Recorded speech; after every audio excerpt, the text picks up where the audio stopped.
Or que dans le verset dont nous parlons, c'est un thème très riche, il y a beaucoup de il y a beaucoup de nourriture dans ce thème-là. Dans ce thème que j'évoque, il y a beaucoup de nourriture. Qui peut me jeter dans la piscine? Pourquoi nous parlons de ce thème ce matin? Parce qu'il y a beaucoup de gens qui sont inquiets aujourd'hui. Que moi, dans ma situation, qui peut me soutenir? Dans ma situation, qui peut me porter secours? Et c'est de la même façon que cette personne, il n'y avait personne qui pouvait le jeter dans cette piscine. Or que dans ce thème, le premier point que nous voyons, nous avons parlé de Bethesda. Nous avons dit que Bethesda évoquait une maison de la tristesse. Et nous avons vu les 5 portiques. Et nous avons dit que les 5 portiques. Et ça représente les 5 ministères. Et les 5 ministères. Et quand nous voyons la piscine, dans l'époque où nous sommes aujourd'hui, nous comprenons que la piscine aujourd'hui représente un endroit et on a mis l'eau à l'intérieur. Et c'est ce qu'on appelle la piscine. Et nous avons compris que la vraie piscine, la vraie piscine, c'est Jésus-Christ de Nazareth. Parce que quand Jésus rencontre la femme samaritaine, la femme samaritaine aussi venait puiser l'eau dans un puits. Or que ce puits-là aussi représente la piscine. Or que dans ce puits-là aussi il y avait l'eau. Et quand Jésus a demandé l'eau à la femme samaritaine, cette femme l'a déclaré, a dit que pour que je te donne l'eau, Jésus lui fait comprendre que c'est moi qui suis, que c'est moi qui suis la vraie piscine. Alléluia. Or que dans la piscine, nous voyons que c'est dans la piscine que quelqu'un prend la vie. Jésus a dit que c'est lui l'eau, que c'est lui la vie. Or que la vraie vie, c'est la parole de Dieu. C'est la parole de Dieu. Or que quand nous voyons ce que représente la piscine, piscine représente l'église aussi. Piscine et la piscine, Lingomba. Piscine représente le corps. La piscine représente le corps du Christ. Or que dans le corps du Christ, or que dans la maison, or que dans la maison, il y a que la parole qui est le Seigneur Jésus-Christ. C'est seulement dans l'eau. La vraie eau, c'est Jésus-Christ de Nazareth. Quand tu comprends que cette personne qui était devant la piscine attendait le mouvement de l'eau pour que lui descende dans cette eau-là, pour qu'il ait la vie. La parole nous dit que quand cette eau-là bougeait, peu importe la maladie que tu avais, la personne qui rentre en première a eu aura la guérison. Amen. Alléluia. Je veux dire à quelqu'un, quel que soit ton problème, quel que soit le niveau de ton problème, même si tu n'as personne pour te dire, sache qu'il y a une personne. Quand tu le rencontres, il va te donner la vie. Alléluia. Alléluia. Nous comprenons aussi que la piscine, c'est le Seigneur Jésus. C'est Jésus-Christ de Nazareth. Le dimanche passé, nous avons dit, nous avons parlé sur les boiteux. Parce que dans le thème que nous développons, on dit qu'il y a des gens qui étaient couchés. Les gens étaient couchés chercher la guérison. C'est pourquoi je dis que ce thème-là est très vaste. Nous voyons en premier les malades. Nous allons voir qu'il y avait un ange qui venait pour nous remonter l'eau.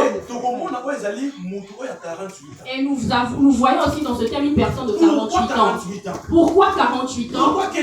Pourquoi pas plus jeune? Pourquoi pas 20 ans? Mais on a donné l'âge 48 ans. Or que dans les Écritures, il faut que nous puissions comprendre qui est cette personne de 48 ans. Il faut que nous puissions voir le secours. Il faut que nous voyions que cette personne qui voulait le secours, il faut qu'on parle du secours. Il faut qu'on voie le lit. Alléluia. Alléluia. Ce que nous avons vu, c'était la maladie. Nous avons vu le boiteux. Nous avons compris qu'un boiteux, c'est une personne qui n'arrive pas à marcher. selon l'explication, selon les explications, selon la définition, du monde du boiteux. Mais vous comprenez que Moutou a ça boiteux. Mais nous avons aussi compris qu'une personne boiteuse, Alléluia. Amen. C'est une personne remplie de péché. Yes. Il n'a pas la possibilité de bien se conduire. Alléluia. Et aujourd'hui, nous parlons d'une autre maladie. Parce que l'église aujourd'hui aussi, parce que Lingomba Lelo est vraiment malade. Alléluia. Amen. L'église d'aujourd'hui est très malade. La parole nous dit qu'il était allongé. Ils étaient allongés sur des vérandas. Ils attendaient d'avoir la guérison. Mais nous avons compris que la piscine représente l'église. Aujourd'hui aussi, l'église est remplie de maladies. Et aujourd'hui, nous voyons une des maladies. Nous allons voir une des maladies qui est l'aveugle. Nous allons parler de l'aveugle. On nous dit dans la parole qu'il y avait beaucoup de gens là. Ces personnes-là voulaient vraiment la guérison. Qui pouvaient les apporter la guérison. Qui pouvaient les soutenir de la maladie dont ils souffraient. Alléluia. Alléluia. Nous parlons aujourd'hui de l'aveuglement. Notre sous-thème d'aujourd'hui, c'est l'aveuglement. Quand on parle d'un aveugle, qu'est-ce que la définition d'un aveugle? Qui connaît la personne qu'on appelle un aveugle? Une personne qui ne voit pas. Un aveugle, c'est une personne qui ne voit pas. Que le Seigneur te bénisse. L'aveugle, c'est une personne qui ne voit pas. Or que la personne qui ne voit pas, c'est une personne qui a une difficulté. C'est une personne qui est dans la difficulté. Parce que tout passe, mais il ne voit pas. Même ses propres enfants qu'il a mis au monde, il ne les voit pas.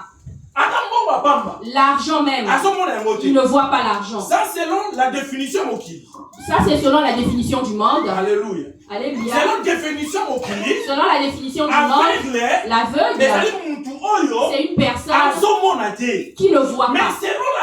Mais selon la parole, selon la Bible, selon Dieu, l'aveugle, nous allons prendre le livre de 2 Pierre. 2 Pierre chapitre 2 Pierre chapitre 1. Verset 5. 2 Pierre chapitre 1 verset 5 jusqu'au verset 11. Nous allons voir ce qu'est un aveugle. 2 Pierre chapitre 1 verset 5. Pour cette même raison aussi, lui apportant tout empressement, joignent à votre foi la vertu et à la vertu la connaissance. 6.